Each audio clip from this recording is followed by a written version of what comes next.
కీర్తన గ్రంథము 33వ అధ్యాయం 3వ వచనంలో ఆయన గురించి నూతన కీర్తన పాడి ఉత్సాహధ్వనితో ఇంపుగా వాయించండి. మనం ఈ నూతన సంవత్సరంలో అడుగుపెట్టిన మనం ఏంటంటే నూతన కీర్తన పాడాలట. హల్లెలూయా. నూతనంగా దేవుని కీర్తన పాడుతూ దేవుని స్తుతించాలి. కీర్తన గ్రంథం 51వ అధ్యాయం 10వ వచనంలో అంటాడు, నా అంతరంగంలో స్థిరమైన మనస్సును నూతనంగా పుట్టించు ఈ నూతన సంవత్సరంలో. అలా ఉండకూడదు. ఈ నూతన సంవత్సరంలో స్థిరమైన మనస్సు. హల్లెలూయా. స్థిరమైన మనస్సు. కీర్తన 51:10 అంటాడు, స్థిరమైన మనస్సును నూతనముగా పుట్టించు. హల్లెలూయా. ప్రసంగి 1:10 ప్రమాణం ఏది కూడా లేదు, కానీ సూర్యుడికి అయితే అంత పాతే, కానీ మనకు కొత్త. హల్లెలూయా. యెషయా గ్రంథము 40వ అధ్యాయం 31వ వచనం అంటాడు, యెహోవా కొరకు ఎదురు చూచువారు ఎలాంటి వారట? నూతన బలం పొందుకుంటారట. దేవునికి స్తోత్రం. చప్పటి కొట్టదా అండి? ఇంత బలం వస్తాను, ఇంత బలం వస్తాను.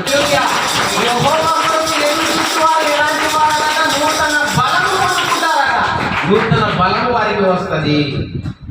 యెషయా గ్రంథం 60. పాడైన పట్టణములను నూతనముగా కట్టుదురు. ఒకవేళ ఏదైనా పట్టణం పాడైపోయింది, స్థలము పాడైపోయింది, ఇల్లు పాడైపోయింది అంటే నూతనంగా నువ్వు కడతావు. దేవుని స్తోత్రం. గట్టిగా చెప్పండి. హల్లెలూయా. ఇర్మియా 31:20 అంటాడు, యెహోవా నీ దేశంలో నూతనమైన కార్యములను జరిగించుచున్నాడు. దేవుడు ఎలాంటి దేవుడు అంటే ఈ దేశంలో కూడా నూతనమైన కార్యాలట. ఎక్కడనట? నీ దేశం. నీవు ఎక్కడ నివసిస్తున్నావు? ఏ దేశంలో నివసిస్తున్నావు? మనది ఏం దేశం అండి? భారతదేశం. అంటే ఈ యొక్క భారతదేశంలో, మన మాతృభూమిలో, మన భూమిలో, మన దేశంలో దేవుడు నూతనమైన కార్యాలు చేయబోతున్నాడు. దేవునికి స్తోత్రం. హల్లెలూయా. విలాప వాక్యంలో 3:23 అంటాడు, అనుదినము నూతనముగా నూతన వాత్సల్యతను మనకు దేవుడు పుట్టించుచున్నాడు. హల్లెలూయా. అక్కడ ఒక వాక్యం రాయబడింది, నీ దుఃఖ దినములు సమాప్తములగును అంటున్నాడు. ఒకసారి అందరూ ఏమన్నది? నీ దుఃఖ దినములు సమాప్తములగును. ఇదే నువ్వు బాధపడవచ్చు, కానీ నీకు ఆ దుఃఖ దినము సమాప్తం. దేవునికి స్తోత్రం. హల్లెలూయా. యెహెజ్కేలు గ్రంథం 11వ అధ్యాయం 19వ వచనంలో ఇక్కడ నేను చూసినట్లయితే నేను చదువుతాను. యెహెజ్కేలు 11:19.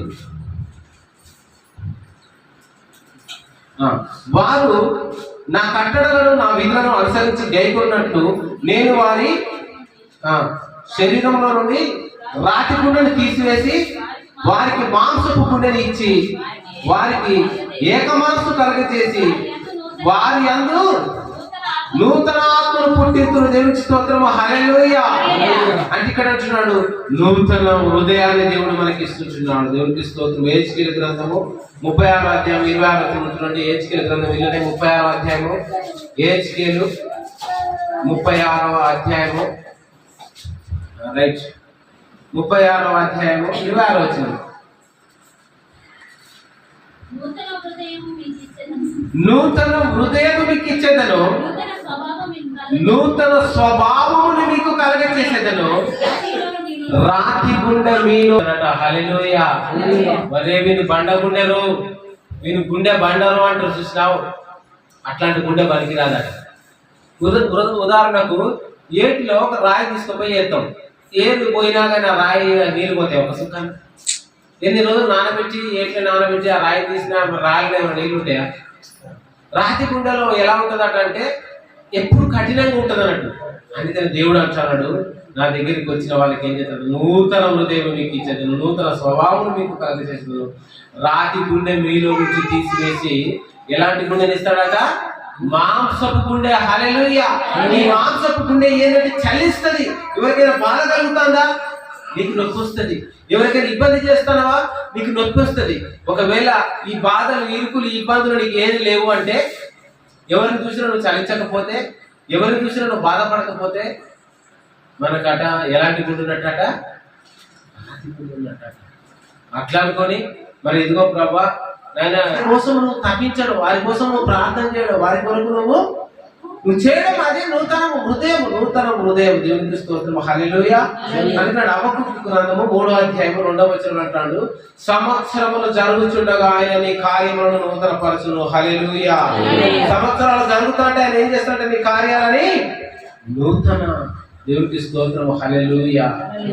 అపోస్తుల కాలం 17-19 అంటాడు, నూతన బోధ ఎట్టిదో మేము తెలుసుకొని కోరుచున్నాము. నూతనంగా ఈ బోధించినప్పుడు ఆ బోధన కూడా మనం తెలుసుకోవాలట. హల్లెలూయా.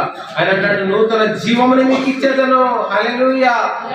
మీ రోమా 12:2 అంటాడు, మీ మనసు మారి నూతన మగుట వలన రూపాంతరం పొందని. మనసు మారడం మనం రూపాంతరం చెందాలట. గొంగలి పురుగు అది ఫస్ట్ బొంత పురుగు, తర్వాత అది ఎలా మారుతుందండి? సీతాకొక చిలుకగా మారుతుంది. గొంగలి తన ఆకారం మార్చుకున్నది, సీతాకొక చిలుకగా మారిపోయింది. అది గొంగలి పురుగుగా ఉన్నప్పుడు అది ఎంతో భయంకరం, దాన్ని ముట్టుకోలేము. నమ్మిన నీవు ఎలాంటి వ్యక్తి అంటే సీతాకొక చిలుక. హల్లెలూయా. హల్లెలూయా. నువ్వు గొంగలి పురుగు కాదు, ఎందుకంటే సీతాకొక చిలుక. మనసు నూరి నూతన మగుట వలన రూపాంతరము పొందుడి. 2 కొరింథీ 4:16 అంటాడు, అంతరంగ పురుషుడు దినదినము నూతన పరచబడుతున్నాడు. దినదినము ప్రతిరోజు ఆయన నూతన పరచబడతా ఉండాలట. మనలో కూడా యేసుక్రీస్తు నూతన పరచబడతా ఉండాలి. ఎఫెసీయులు 2:10 అంటాడు, ఇట్లు సంధి చేయించు ఆ ఇద్దరిని తన యందు ఒక నూతన పురుషునిగా సృష్టించి ఉన్నాడు. ఆయన ఒక నూతన పురుషునిగా, ఇద్దరున్న ఒకరే. మీ కుటుంబంలో ఇద్దరున్నా మీరు కూడా ఒక్కరే. దేవునికి స్తోత్రం. హల్లెలూయా. తీతు 3:5 అంటాడు, పరిశుద్ధాత్మ మనకు నూతన స్వభావం కలిగ చేయను. ఇప్పుడు నూతన స్వభావం కలగాలంటే పరిశుద్ధాత్మ దేవుడు నూతన స్వభావాన్ని కలగ చేస్తాడు. ఎబ్రి 6:6 అంటాడు, నూతన కొంతమందిని అంటారు. ఎబ్రి తీయండి, ఆడ కొంతమందిని నూతన పరిస్థితి అసాధ్యంగా ఉంటుంది. ఎబ్రిలకు రాసిన పత్రిక 6వ అధ్యాయము 6వ వచనం తొందరగా తీయండి. ఎబ్రిలకు రాసిన పత్రిక 6వ అధ్యాయము 6వ వచనం. ఇక్కడ అంటున్నాడు,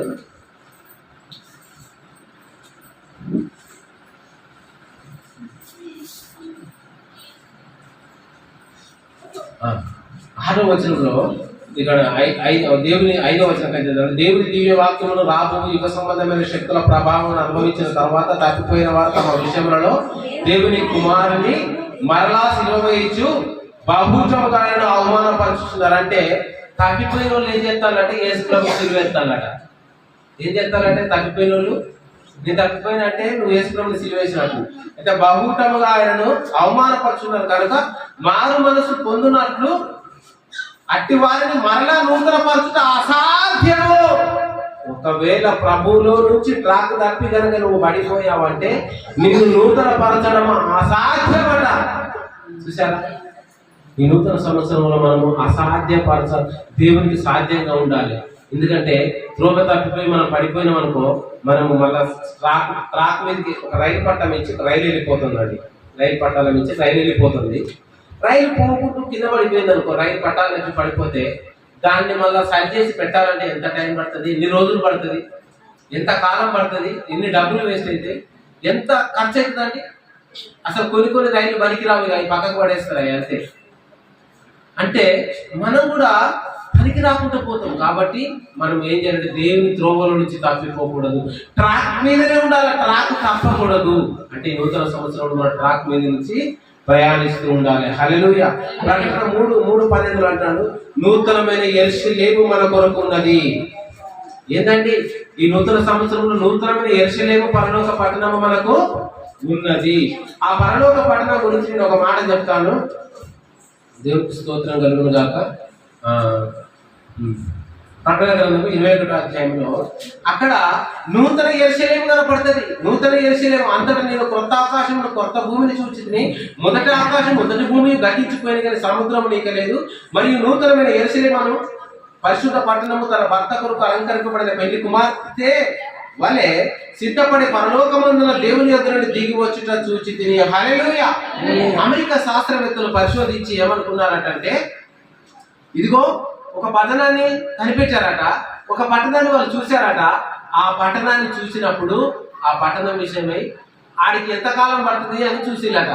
అక్కడ ఏముందట, వెండి, బంగారములు, వజ్రాలు, మాణిక్యాలు. ఇక్కడ చూడండి 21వ అధ్యాయం ప్రకటన గ్రంథం 19వ వచనం చదువుతాను. ఆ పట్టణము ప్రాకారము పునాదులు అమూల్యమైన నాణ్యమైన రత్నములతోనూ అలంకరింపబడి ఉన్నను. మొదటి పునాది సూర్యకాంతపు రాయి, రెండవది నీలము, మూడవది యమున రాయి, నాలుగవది పచ్చ, ఐదవది వైడూర్యము, ఆరవది కెంపు, ఏడవది సువర్ణము, ఎనిమిదవది గోమదికము, తొమ్మిదవది పుష్పరాగము, 10వది సువర్ణ సునీయము, 11వది పద్మరాగము, 12వది సుగంధము. దాని 12 గుమ్మములకు 12 ముత్యములు, ఒక్కొక్క గుమ్మము ఒక్కొక్క ముత్యముతో కట్టబడి ఉన్నది.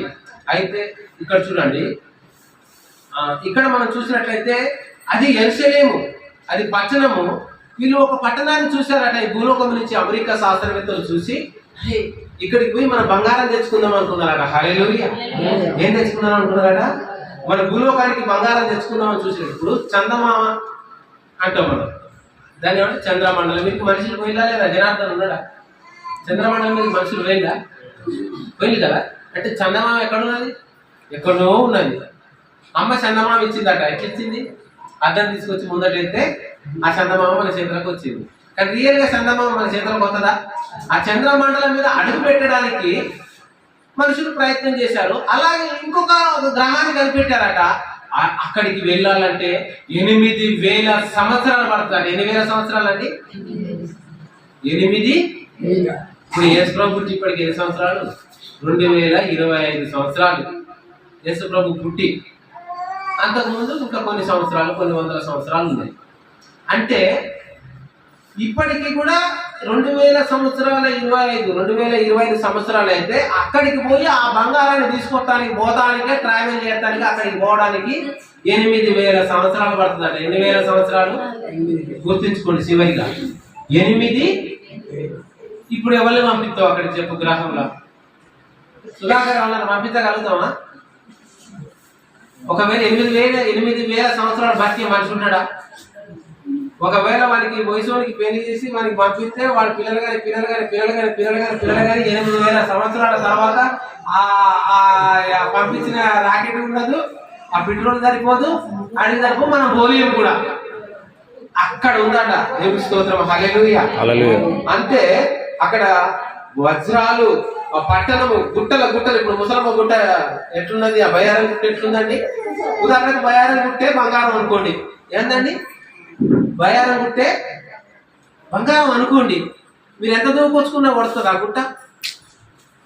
గుట్ట తీయటానికంటే 1000 సంవత్సరాలు పడుతుందట. ఎన్ని సంవత్సరాలు పడుతుందట?